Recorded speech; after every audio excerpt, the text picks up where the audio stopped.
What's going on, everybody? Greg Hellbeck here. Don't mind the giant water stain on my shirt. It looks a little goofy, but I just had a huge sip of water and I got a bunch of water spilled on my shirt. So judge me if you want, but it's all good. Hopefully this video is worth watching, even though I got a goofy water stain on my shirt. So I figured I'd call that out first. Today I'm going to talk about something I made in the last video, and I'm going to continue on my direct mail sequence of videos. So I want to talk today, actually, ironically, about the sequence of direct mail and why you need to have a sequence. You need to have a campaign schedule, or else your direct mail will fail.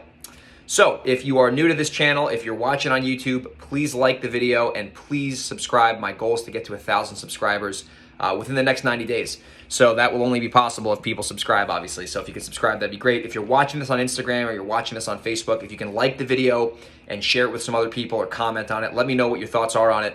It would be greatly appreciated. So today I'm talking about the sequence of direct mail. So when I say sequence, I mean the way that you send direct mail and how you have to send it. So in my opinion, if you're not sending at least 3 to 5 different sequences to the same prospects, you're wasting your money with direct mail. Because at the end of the day, direct mail is a timing game. It's a little bit of a luck factor, but when you mail a lot of people, you get more lucky because you're playing the odds. It's almost like going to Vegas, but having way better probabilities, in my opinion. So when I'm doing direct mail, I budget for minimum 3 sequences, which is 3 separate times I'm mailing those prospects with a marketing piece. Usually it's going to be 4 to 5. Sometimes I will do 6, depending on the campaign. So if you're brand new and you're getting started, if you can't mail people at least 3 times, I would honestly say probably about 4 times minimum. I'm changing my mind on the spot.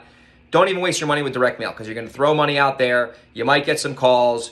You're probably not going to get a deal on the first go around unless you're mailing in the middle of nowhere. And it's probably not going to be that successful. But if you're willing to go the distance and mail at least 4 times, you're starting to stack the odds in your favor, where you're going to get a seller to call on one of those 4 sequences and hopefully get yourself a deal and make some money. So what I like to do is I like to have a list. If you're doing real volume, I mean, if in 2022, the way the year this video is filmed in, it's super competitive out there. There's thousands and tens of thousands of people sending direct mail, so there's a lot of people doing it. So you got to send volume. The response rates are really low right now, and it is what it is. You're going to get better calls, but you're going to get fewer calls. So you got to send out, in my opinion, a minimum of like 8,000 cards or letters. Because if you're not doing that, you're just not going to get the calls. And if you don't get the calls, you don't get the leads. If you don't get the leads, you don't get the money. So my advice would be to send a minimum of 8,000 units per sequence. And when you're sending the sequences out, I always like to wait 4 to 5 weeks in between sequences. So what I will do is I'll have let's say a batch of 10,000 prospects. They will get a piece of direct mail, and I will split that up into 4 separate mailings. So if you're confused, I'm going to try to slow down a little bit. 10,000 prospects are going to get a piece of mail, but instead of sending 10,000 at one shot and having the phones light up for like 3 days, I'll send 2,500 postcards a week for that entire month.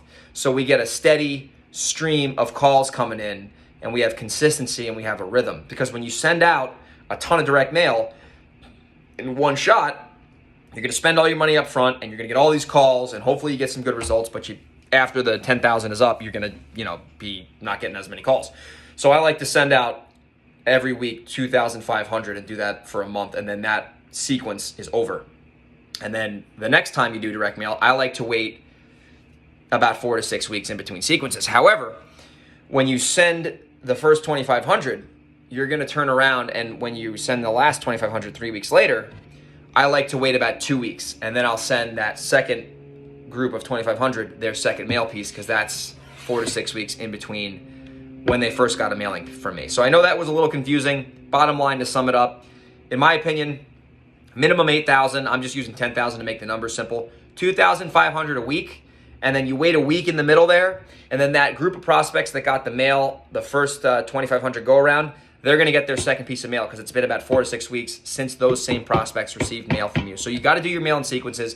You got to make sure that you are budgeting the money and the time, because you're going to get phone calls. If you have a team, your team's got to field the calls. If you're a solopreneur, you got to field the calls yourself. You got to budget the money and the time. And if you're not willing to go at least 4 sequences with direct mail, in my opinion, it's not worth it, because you're stacking the odds against you.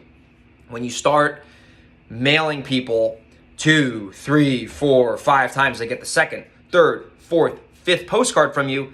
Not only do they see that you're serious, but their timing is going to change. Their situation might change. Maybe their tenant was paying rent when they got their first card, but when they got their third card, maybe the tenant stopped paying rent and they got really pissed off and they said, you know what? I'm going to call this guy and have him buy my house. So we have gotten so many phone calls from sellers over the years where they're like, I got your 5th postcard. I can't handle this property anymore. Let's do a deal. And if I didn't mail them the 5th or 6th time, they would have never sold me the house and the campaign wouldn't have been as successful as it would be. So it's all about timing. Sometimes you're going to get lucky right off the bat. You're going to send a bunch of postcards out. You're going to get, hey, I got to sell this house yesterday. I inherited it. It's vacant. It's a piece of shit. I'm selling it to you. So like that does happen when you do enough mail.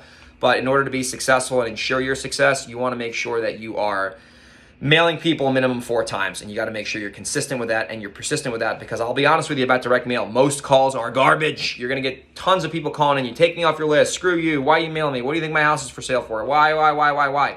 Those people are not people that you're going to do business with. The people who are calling in, from my experience, from sending, I don't even know how many hundreds of thousands of freaking postcards, is the sellers who call in, who understand what you're doing, are not going to be that resistant to give information. They're going to leave the address. They're going to leave their name. They're going to leave the number. When you call them back, they're going to have a reason for selling. Generally, there's going to need some work that needs to be done on the property.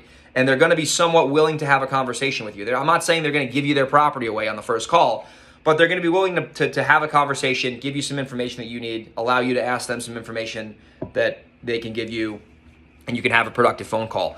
So that's the skinny on direct mail when it comes to sequences. Make sure you're mailing people at least 4 times. If you're mailing a big batch of people, 10,000, I would not do it all in one shot. I would break that up into 4 weeks of 2,500 so you get a steady stream of calls. And when you do that consistently and persistently and you track your numbers, you will get success over time. So I hope you got value from this video. If you did and you're watching on YouTube, if you can please subscribe to my channel. Once again, my goal is to get to 1,000 subscribers in the next 90 days. You subscribing would really help that. Like the video on YouTube, and if you're watching this on social media, Instagram, Facebook, whatever the case might be, like the video. Like the video. Let me know what your thoughts are in the comments. Anything direct mail related, shoot me a DM, and I'll see everyone on the next video. Take care.